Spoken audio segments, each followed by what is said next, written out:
En la noche en que se decidió el destino del mundo, el Hijo de Dios permaneció en silencio. Ninguna defensa, ninguna palabra ante Herodes, casi nada ante Pilato. ¿Pero por qué?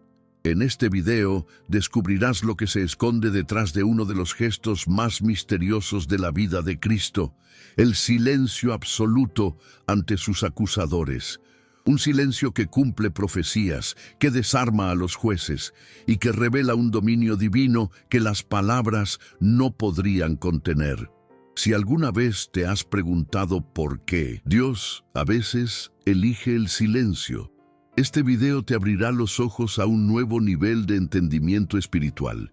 Mira hasta el final, porque la respuesta no está en lo que Jesús dijo, sino en lo que se negó a decir. Suscríbete al canal ahora, activa la campanita y acompáñame en este viaje que puede cambiar la forma en que interpretas los momentos de silencio de Dios. En la madrugada fría que precedió el día de la Pascua, Jerusalén estaba inquieta. El olor a humo, sudor y ansiedad flotaba sobre los pasillos del palacio de Caifás. Los sacerdotes, vestidos con sus trajes ceremoniales, se reunieron apresuradamente para juzgar. Aquel que en los últimos 3 años había desestabilizado el sistema religioso con señales, palabras y una autoridad que no se veía entre los hombres desde los tiempos de Elías. Los guardias traían al acusado con prisa, un hombre de 30 y pocos años, con el rostro herido por las palizas de la noche, pero cuyos ojos no reflejaban miedo. Jesús de Nazaret había sido arrestado en Getsemaní pocas horas antes, y ahora se encontraba rodeado de rostros hostiles que buscaban una acusación que justificara la muerte. Los testigos se presentaban de manera desorganizada. Algunos se contradecían, otros inventaban acusaciones. Ninguno se sustentaba. Aún así, el Sinedrio insistía en encontrar un motivo. Jesús permanecía allí, inmóvil, escuchando, pero no decía ni una palabra, no protestaba, no corregía, no se justificaba. Su silencio no era vacío, era deliberado. Y ese silencio empezaba a inquietar incluso a los más experimentados entre los ancianos. Había algo extraño en esa ausencia de defensa, como si el acusado estuviese al control de la situación, incluso con las manos atadas y rodeado de adversarios. Algunos, como Nicodemo, que observaba discretamente al fondo, sentían que estaban presenciando algo que escapaba a la lógica de los hombres. El verbo se callaba, y eso perturbaba. Al amanecer, Jesús fue conducido al pretorio, donde el gobernador romano, Poncio Pilato, asumía su posición de juzgamiento. Era un hombre acostumbrado a ver a criminales suplicando clemencia, hombres endurecidos desmoronándose ante la posibilidad de la crucifixión. Pero allí, ante él, estaba alguien que no encajaba en ninguna categoría. Pilato lo observó en silencio antes de hacer la primera pregunta. La multitud, afuera, ya comenzaba a agitarse, incitada por los líderes religiosos. Dentro del salón, Pilato interrogó: ¿Tú eres el rey de los judíos? Jesús respondió con pocas palabras, casi enigmáticas. Después de eso, volvió al silencio. No trató de convencer, no intentó escapar. Solo miró al gobernador con una firmeza desconcertante. Pilato sintió un escalofrío inusual, como si estuviese ante algo que no podía controlar. El silencio de aquel hombre no era vacío, era una presencia, una fuerza que penetraba el ambiente. Mientras los líderes del Sinedrio descargaban sus acusaciones, cada una más furiosa que la anterior, Jesús permanecía impasible. Pilato, asombrado, preguntó: ¿No oyes cuántas acusaciones te hacen? Pero el prisionero continuaba mudo, ni un gesto, ni una contraargumentación. Ese comportamiento desconcertaba profundamente al gobernador. Había algo en ese hombre que no era humano, o al menos no era común. Pilato salía y volvía del salón confundido, dividido entre la política, el miedo a la inestabilidad popular y la extraña convicción de que ese hombre no debía ser condenado. El silencio de Jesús, poco a poco, se convertía en una carga. Pesaba más que las palabras. Era como si cada ausencia de respuesta revelara la culpa de los acusadores y no la del acusado. La sala del juicio a veces parecía un templo profanado, y el reo, el único allí en paz. No eran solo los romanos quienes juzgaban a Jesús, era la humanidad, y ante ella el Hijo del Hombre prefirió el silencio. En busca de un desenlace más conveniente, Pilato decidió recurrir a una antigua costumbre, liberar a un prisionero con motivo de la Pascua. Puso a Jesús lado a lado con Barrabás, un rebelde violento, conocido por crímenes sangrientos. La elección era obvia, al menos en la mente racional de un gobernador. El pueblo elegiría al inocente. Pero la respuesta de la multitud fue otra. Incitados por los sacerdotes, gritaron por Barrabás. Querían ver al Galileo crucificado. Pilato, ya sin fuerzas para luchar contra la corriente, se lavó las manos ante todos, en un gesto de renuncia que marcaría la historia. «Soy inocente de la sangre de este justo», declaró, intentando aliviar la culpa ante lo que sabía que era un error.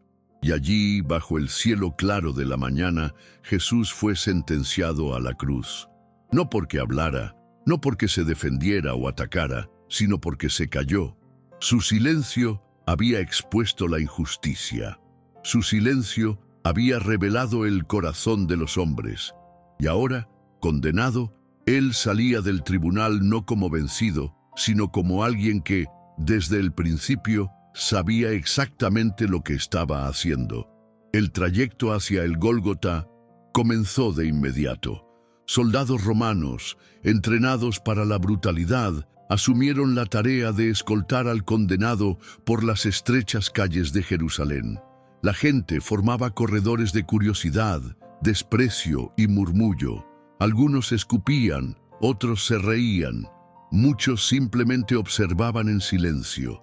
La figura de Jesús, herido, con el cuerpo marcado por los azotes y los hombros agobiados por la madera, avanzaba lentamente.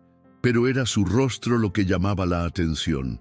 No había ira, no había desesperación. Era un rostro cansado, pero sereno, como el de alguien que no fue sorprendido por el sufrimiento. En ningún momento gritó, en ningún momento maldijo. El silencio continuaba, y mientras más se mantenía callado, más extraño se volvía a los ojos de los que lo acompañaban. Aquello no era natural. La mayoría de los condenados imploraba, gemía, maldecía a sus verdugos. Jesús solo caminaba. El peso de la cruz parecía menor que el peso que llevaba por dentro. Entre los soldados centurión experimentado, había un designado para garantizar la ejecución.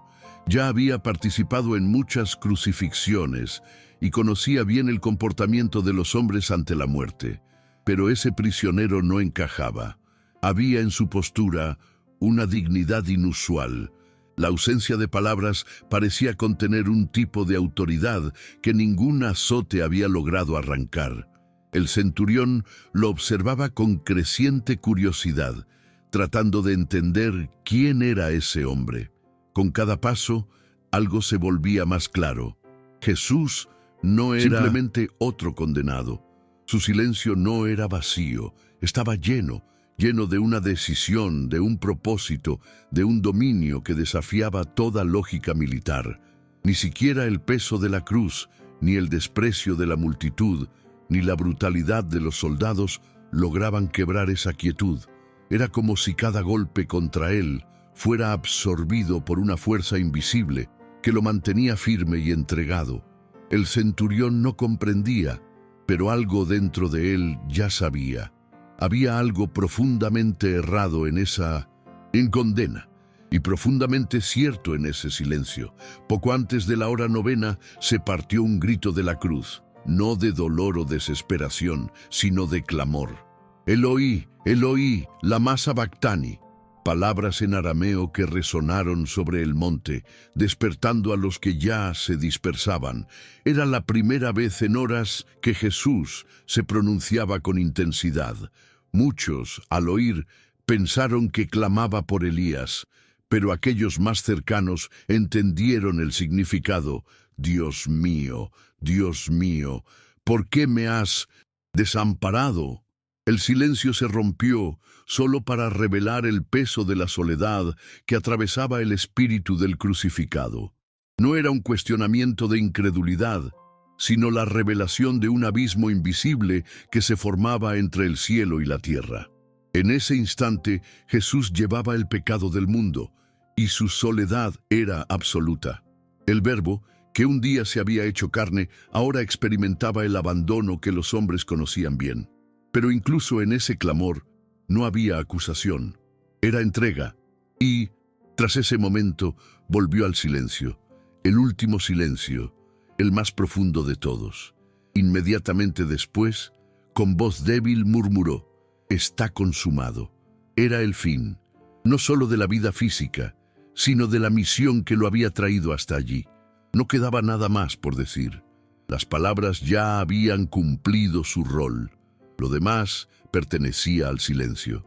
Jesús inclinó la cabeza y entregó su espíritu.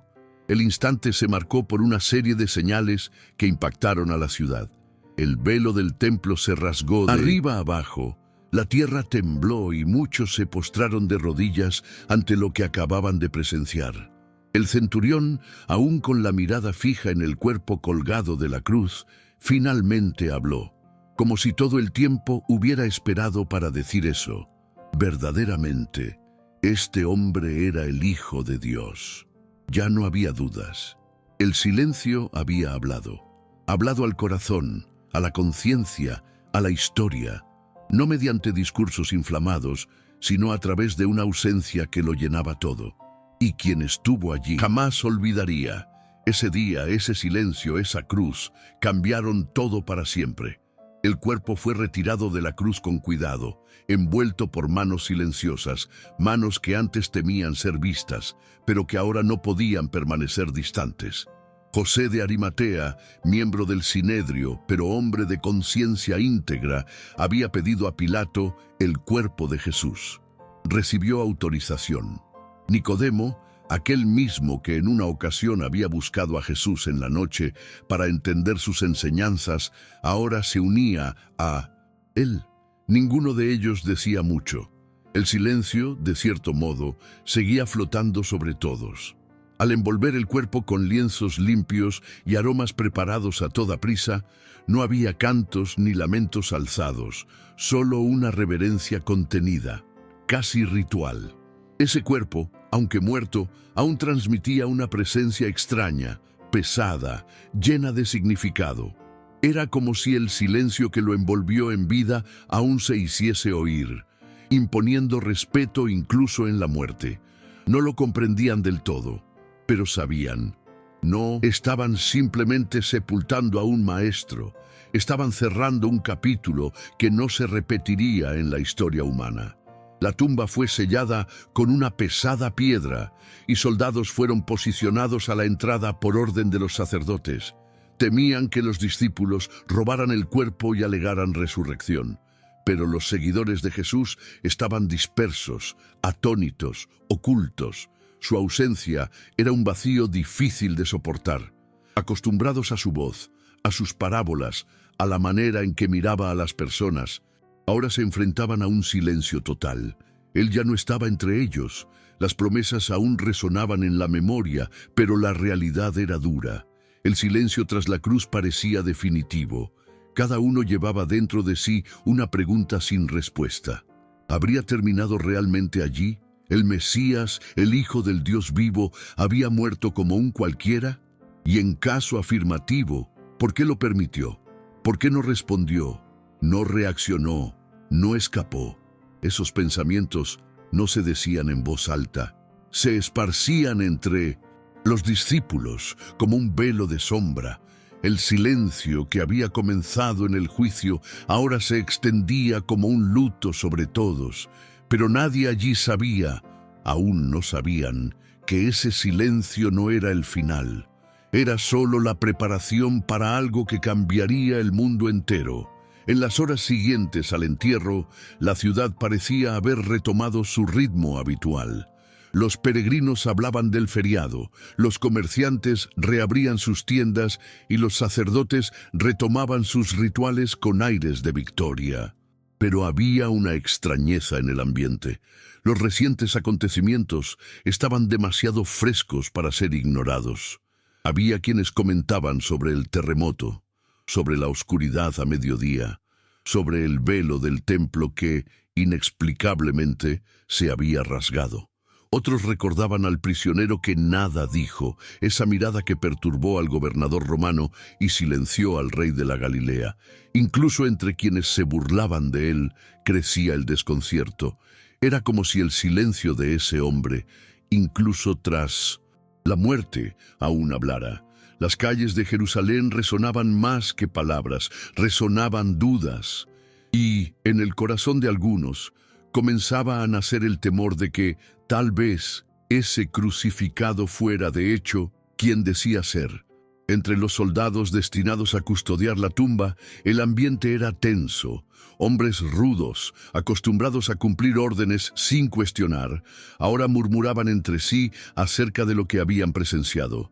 El centurión, aquel mismo que había declarado en voz alta que Jesús era el Hijo de Dios, ahora estaba más callado que todos. Sus ojos se posaban en el horizonte, como si esperase algo, sin saber exactamente qué. No hablaba con sus compañeros, ni con los sacerdotes que venían a inspeccionar la seguridad de la tumba. Solo esperaba. Algo en lo profundo de su alma le decía que la historia no había terminado allí. No era una sensación explicable.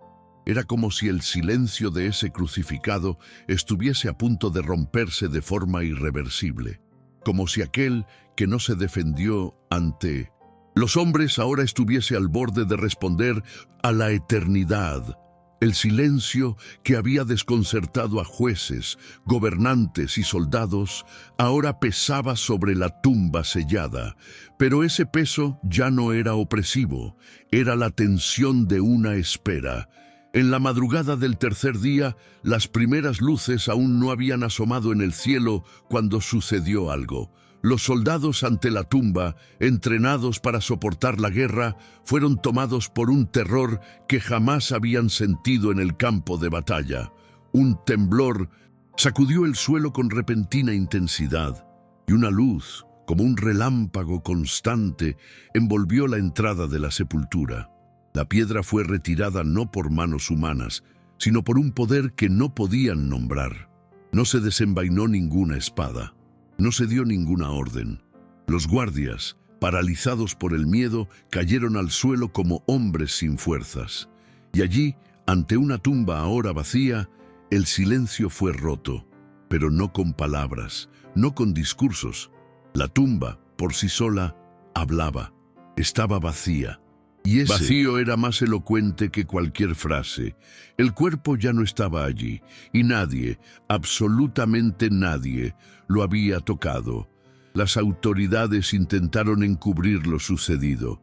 Se ofrecieron sobornos, se construyeron narrativas, y los líderes religiosos se apresuraron a contener cualquier rumor. Pero el silencio que había dominado los últimos días empezaba a tomar otra forma. Ya no era el silencio de la entrega, de la injusticia o de la espera. Era el silencio que precede a la verdad, que irrumpe con fuerza. Y esa verdad empezó a circular de boca en boca como un susurro imparable. Las mujeres que fueron a la tumba regresaron trastornadas. Algo extraordinario había pasado. Y los discípulos, aún encerrados por el miedo, comenzaron a oír relatos de apariciones, de palabras dichas por Jesús, de heridas todavía visibles, pero en un cuerpo vivo. Era como si el silencio de la cruz hubiera dado paso al sonido más fuerte de la historia, la confirmación de que el silencio de Dios nunca fue ausencia, fue parte de un plan que ahora se revelaba poco a poco, con la fuerza de un trueno que comienza como un eco en el valle. Los días que siguieron a la resurrección estuvieron marcados por un silencio y asombro. No un silencio de negación, sino de reverencia. Aquellos que vieron la tumba vacía, aquellos que tocaron las marcas en sus manos, no salieron gritando en las plazas ni predicando en voz alta en los primeros instantes.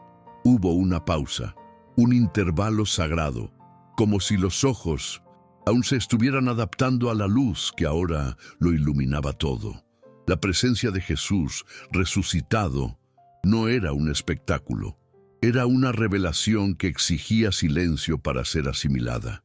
Cada aparición era discreta, íntima, cargada de un peso que no permitía reacciones comunes.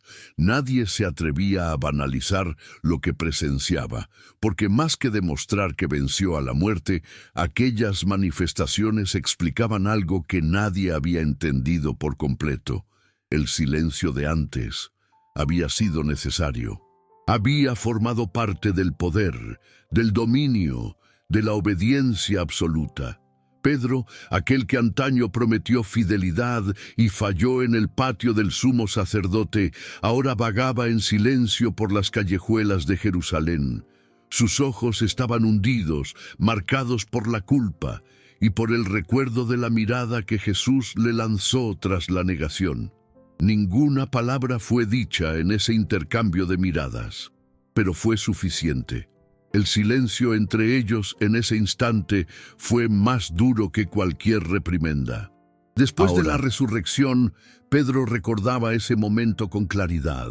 Entendía, con dolor y humildad, que el Mesías no necesitaba muchas palabras para confrontar o restaurar. Bastaba su mirada, su presencia, su decisión de permanecer en silencio cuando podría haber expuesto todos los errores, todos los pecados, todas las traiciones. El silencio de Jesús, tanto ante los jueces como ante sus amigos, siempre estuvo lleno de verdad, un tipo de verdad que no humilla, sino que revela, y para Pedro ese silencio fue el inicio de su transformación. Entendió que seguir a ese hombre significaba, muchas veces, aprender a callar también. Callar para escuchar, callar para obedecer, callar para creer. En las semanas siguientes, los discípulos fueron readentendiendo cómo caminar. Ya no había una agenda fija, multitudes que alimentar, enseñanzas en montes o en barcos. Ahora, cada momento estaba impregnado de una extraña combinación de nostalgia, reverencia y misión. Cuando Jesús se aparecía en momentos inesperados, no era para explicar en detalle lo sucedido, era para afirmar, confirmar, guiar. El silencio seguía siendo parte del lenguaje del resucitado. No se justificaba, no daba respuestas a todas las preguntas, solo se mostraba vivo. Y eso bastaba. En cada rostro que lo veía surgía una nueva comprensión. Ya no necesitaban escuchar largos discursos, bastaba saber que Él estaba allí, vivo, real, presente. El silencio de antes, que tanto había intrigado, ahora adquiría contornos definitivos. Era el lenguaje del dominio absoluto, la elección consciente de no responder, porque ya se conocía el desenlace. Fue en ese nuevo silencio, maduro, obediente, cargado de significado, que los discípulos comenzaron a anunciar lo que habían visto, no con alardes, sino con autoridad, porque habían presenciado algo que no se podía inventar. Habían convivido con alguien que prefirió callar ante el poder humano, pero que resucitó bajo el poder divino, y eso lo cambiaba todo. La cruz, que antes representaba derrota, ahora se recordaba como el lugar donde Dios venció no con fuerza, sino con silencio. Y la tumba vacía, antes envuelta en miedo, ahora era el sello de que ese silencio fue estratégico, profético, eterno. No fue omisión, no fue cobardía, fue el sonido exacto de la obediencia perfecta. Una obediencia que enseñó al mundo que, cuando el verbo guarda silencio, es porque algo mucho mayor se está diciendo, no con palabras, sino con la propia vida. Y ahora te pregunto, ¿Eres capaz de reconocer el poder de Dios, incluso cuando Él no dice una palabra? Deja en los comentarios lo que ese silencio te habló. Comparte este video con alguien que necesite entender que hasta el silencio de Dios tiene voz. Y si quieres más historias como esta, suscríbete ahora al canal y activa la campanita. Nos vemos en el próximo video. Mantente firme y nunca olvides, incluso en el silencio, Dios está hablando.